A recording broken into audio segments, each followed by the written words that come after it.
Tonight, surveillance state. China's police state using cell phone signals recorded in the vicinity of protest sites to track, to confront, to detain anyone who was there. Right? Saying that they were there, then that means they were defying the communist government. It comes as new images are emerging of unrest in Beijing, residents attempting to cut metal chains, trying to break free from lockdown. You literally see that there, right? As they're trying to break through those bars. In Hangzhou, a man is refusing to go to a quarantine facility. That's what you see here, clinging to his couch, grabbing onto it, refusing to move as those authorities in hazmat suits are literally wrestling to try to drag him out of his home. And just to think about this, someone in their apartment, look at this. It's like you're watching some sort of a movie. And in Chengdu, others raging against the government. Why is it that every time we speak a sentence of truth, my friends tell me to be careful, that I could go to jail for several years? In this day and age, why? Is CCP the mafia?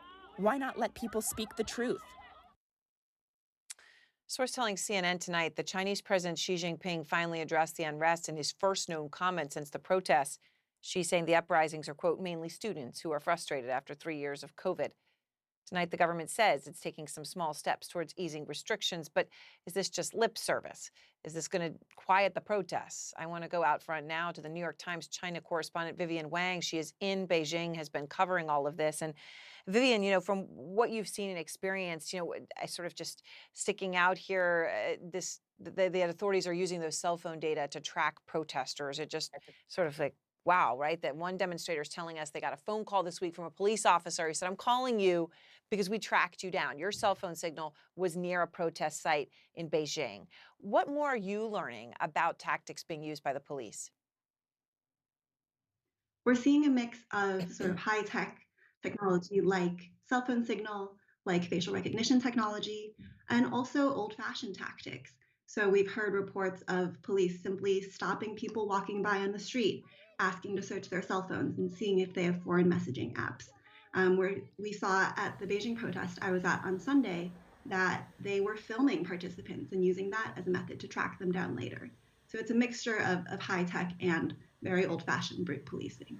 It's incredible. Then that image also of the man on his couch, and the two authorities in hazmat suits literally fighting with him, wrestling to bring him out of his apartment.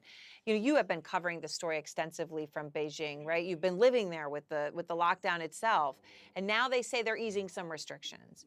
So are these real? Are these notable restrictions? Is this going to be enough to satisfy the protesters that you've been speaking to?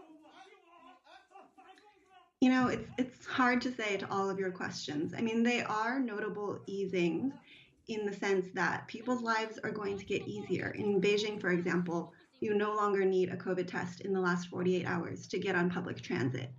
At the same time, that by no means means that zero COVID is gone. There are still a lot of travel restrictions in place. It just feels like a significant easing because there were so many restrictions before.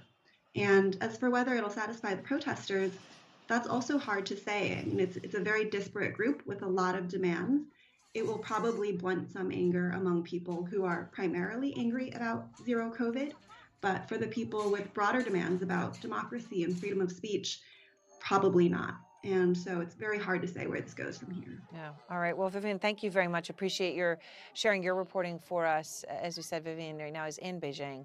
And I want to go now to Sulin Wang. She's a journalist for The Economist and host of The Prince, which is an 8-episode podcast about China's leader Xi Jinping. And Sulin, look, you know the Chinese president Xi Jinping better than anyone, right? You've done such extensive reporting.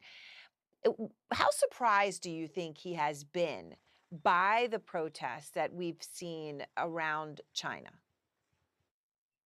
I mean, those protests that we saw over the last weekend were absolutely extraordinary, just given the fact it's so dangerous and so difficult to protest in China. As Vivian was just saying, people can really pay very, very high price for protesting in Xi Jinping's China.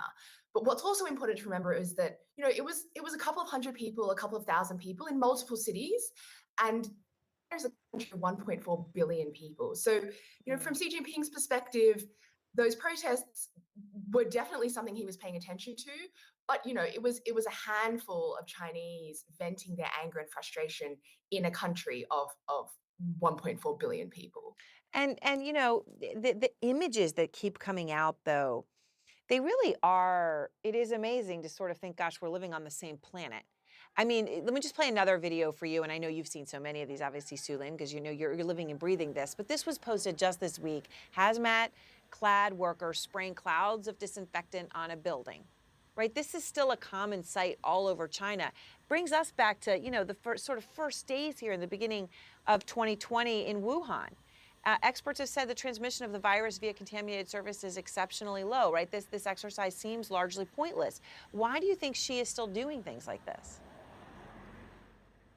Yeah, that's a great question. And those videos really are very, very odd, I think, for most of the world to see in 2022. I mean, it kind of harks back to the early days of the pandemic where people were spraying their vegetables when they came home from the supermarket. But we now know that the transmission through those kinds of objects is incredibly low. So I think what's really important to remember in Xi Jinping's China is that it's all about loyalty. So if you are a Chinese Communist Party official, or a Chinese Communist Party member, it's most important that you show you are being loyal to Xi Jinping and the orders of the Chinese Communist Party. And up until now, that has been all about this zero COVID policy. And so you have been being told, make sure that you keep cases in your district, in your town, in your city down to zero. And that's why you see images like this of people in hazmat suits spraying, doors and all kinds of inanimate objects that are seen like very, very odd behavior. But what's important to remember is that this is all about showing loyalty to the Chinese Communist Party. Wow, this is sort of like the videos for the audience of one.